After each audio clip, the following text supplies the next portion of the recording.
kailangan sa mga batang manonood.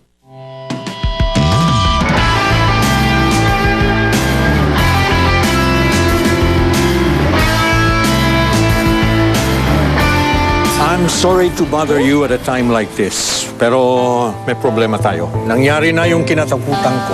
Hindi ko alam kung paano nila nakuha yan, but this is a big story for them. How do you plan to stop this? I'm sorry about how Chloe treats you. I'm sorry about what she did. Kailangan ako, sanay na naman ako sa kanya. Alam ko na naman na ayaw niya sa akin dahil dati pa lang, hindi niya na ako gusto. Kinausap ko na siya. At least tayo, naging magkaibigan tayo, pero kami ni Chloe, hindi na kami maging magkaibigan kahit kailan pa. Sigurado ako doon. Kaya tagwa mo na si Chloe. She's your girlfriend. Hindi, pero alam mo naman na hindi naman ganun kaseryoso yung kung ano man tawag mo sa... Meron kami, di ba? Baka kasi hindi mo pa seryosohin si Chloe. Mahal ka niya. Plus, I'm sure you'd agree with me pag sinabi kong she's the perfect catch. Hindi siya yung gusto eh. Sino? Si Diana. How much do you really like her? Are you in love with her? Ay, dinedma ang ringtone niya. Puntahan mo siya.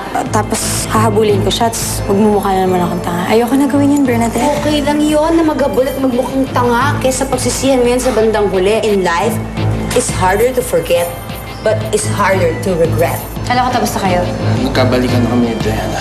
Kaya huwag ka namang gulo. Pwede. Fine, magbalikan kayo. Pero kailangan pa ba maging ganito? Hindi ba ako pwede maging kaibigan ni Josh? Nagsisimula na ulit kami ni Diana. Ako ang nagpabawal sa'yo dito. It's best we not see each other anymore. Don't force me to get a restraining order against you.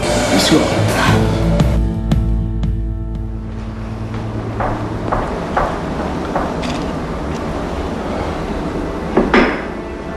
Bakit siya nandito? Madalas ba siya pumunta dito? Ngayon lang ulit. Ngayon lang. Eh kung hindi siya madalas pumunta dito, bakit mo pa siya kalai pa-ban? Para maiwasan yung mga ganong klaseng sitwasyon. Pinaban ko siya kasi ayokong nanggugulo siya dito. Besides, kung alam kong pupunta siya dito, bakit kita i-invite pumunta dito, ha? Di ba? Come on. Can we just not talk about Natasha anymore? Masisira lang ang gabi natin. Can we just start on a clean slate?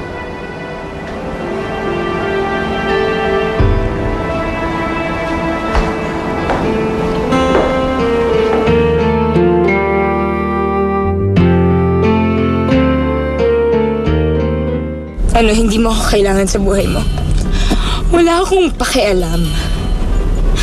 Anong tingin mo sa akin? Hindi ako mabubuhay na wala ka?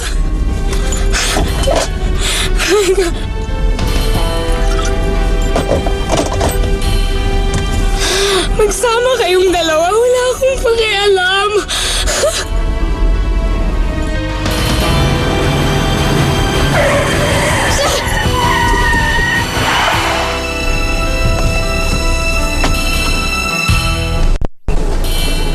Ano ba to? Binibiro niyo ba ako? Anong pinapalabas niyo? Kailangan matuwa pa ako, ha? Diyos ko naman, ang dami ko yung pinagdadaanan. Hindi niyo man lang ako mapagbigyan. Ano, matutuwa pa ako?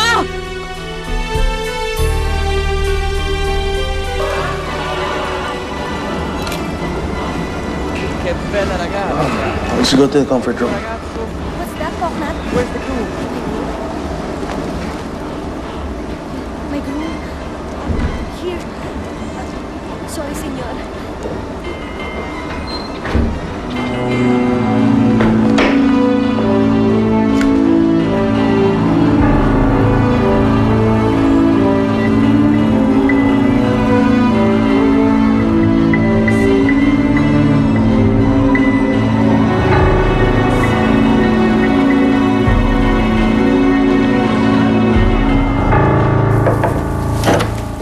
Sir, excuse me po. May bisita po kayo. Hey.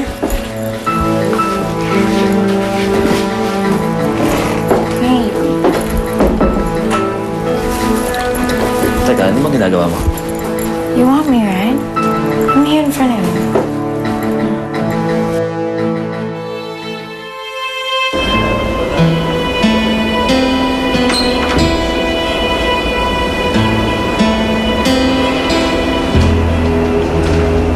Diana?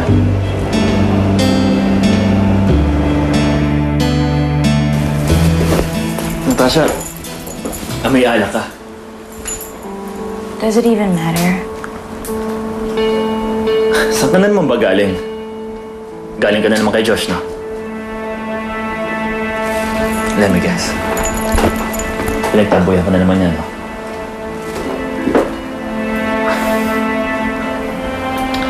Natasha, alam ko na, te. Feel needed. Tapos ngayon, ibabato mo yung sarili mo sa akin. Ano ba? Ganito rin ba yung ginawa mo? Inakit-akit mo siya tapos pinilit mo siya makipag-sex sa'yo, ganun ba? Shut up. At nung hindi ka niya pinagbigyan, pagtutulakan mo ngayon yung sarili mo sa akin. Bakit, Natasha? Bilitin ka ba ni Josh?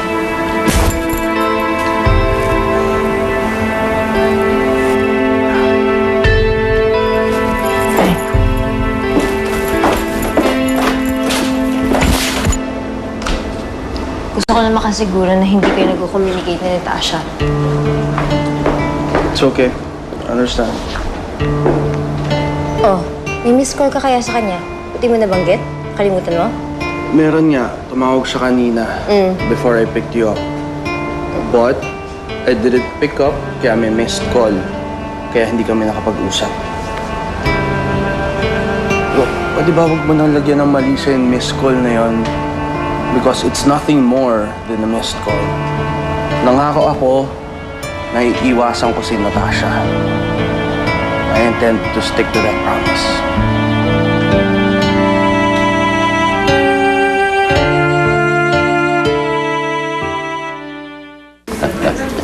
Don Romualdo, ano masabi sa mga photos na lumabas sa mga dyaryo? Is it true, sir? Wait. What is this?